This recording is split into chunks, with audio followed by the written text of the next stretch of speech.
Hi friends, എല്ലാവർക്കും ദീപാസ് റെസിപ്പീസിലേക്ക് സ്വാഗതം. ഇന്ന് നമ്മൾ ചെയ്യുന്നത് ഒരു ഓണിയൻ സാലഡിൻ്റെ റെസിപ്പിയാണ്. സിമ്പിളായിട്ട് വീട്ടിൽ ചെയ്തെടുക്കാൻ പറ്റുന്നതാണ്. ബിരിയാണിയുടെ കൂടെയോ ചപ്പാത്തിയുടെ കൂടെയോ ചോറിൻ്റെ ഒക്കെ കൂടെ സൈഡായിട്ട് നമുക്കിത് ചെയ്തെടുക്കാൻ പറ്റുന്നതാണ്. ഞാൻ ഇതിനായിട്ട് ഇവിടെ സവോള എടുത്തിട്ടുണ്ട്. അത് ഇതേപോലെ നീളത്തിൽ അരിഞ്ഞെടുത്തിട്ടുണ്ട്. അധികം കട്ടിയില്ലാത്ത പീസസായിട്ട് അരിഞ്ഞെടുക്കുന്നതാണ് നല്ലത്. ഇനി ഇതിലേക്ക് 1-2 പച്ചമുളക് വട്ടത്തിൽ കട്ട് ചെയ്തത് ചേർക്കാം. എരിവിനനുസരിച്ച് വേണമെങ്കിൽ നിങ്ങൾ പച്ചമുളകിൻ്റെ എണ്ണം കൂട്ടിയോ കുറച്ചോ എടുക്കാം. അല്പം ഉപ്പും 1 സ്പൂൺ വിനീഗറൂടെ ചേർത്ത് കൊടുക്കുന്നുണ്ട്.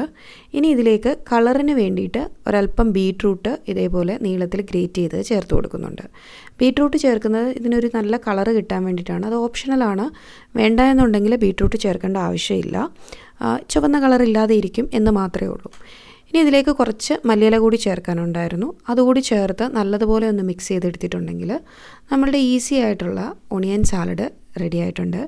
ഇത് ബിരിയാണിയുടെ കൂടെയോ അല്ലെങ്കിൽ ചപ്പാത്തിയുടെയൊക്കെ കൂടെ സൈഡായിട്ടോ ഈവൻ ചോറിൻ്റെ കൂടെയൊക്കെ സൈഡായിട്ട് നമുക്ക് കഴിക്കാൻ വളരെ നല്ലതാണ്. അല്ലെങ്കിൽ ഈ പറഞ്ഞതുപോലെ നമ്മൾ റാപ്പൊക്കെ ഉണ്ടാക്കുവാണെങ്കിൽ അതിനകത്ത് ഫില്ലിങ് വെക്കാനും ഒക്കെ വളരെ നല്ലതാണ്. സിമ്പിളായിട്ട് ഇതേപോലെ ചെയ്തെടുക്കാൻ പറ്റിയ ഒരു റെസിപ്പിയാണ്. നിങ്ങൾക്ക് എല്ലാവർക്കും ഇഷ്ടപ്പെട്ടു എന്ന് വിചാരിക്കുന്നു. വീഡിയോ ഇഷ്ടപ്പെട്ടുണ്ടെങ്കിൽ ലൈക്ക് ചെയ്യാനും ഷെയർ ചെയ്യാനും മറക്കാതെ ഇരിക്കുക. അതോടൊപ്പം തന്നെ ആദ്യമായിട്ടാണ് നിങ്ങൾ എൻ്റെ ചാനൽ കാണുന്നതെന്നുണ്ടെങ്കിൽ താഴെ കാണുന്ന സബ്സ്ക്രൈബ് ബട്ടൺ ക്ലിക്ക് ചെയ്ത് ചാനൽ സബ്സ്ക്രൈബ് ചെയ്യുക. താങ്ക്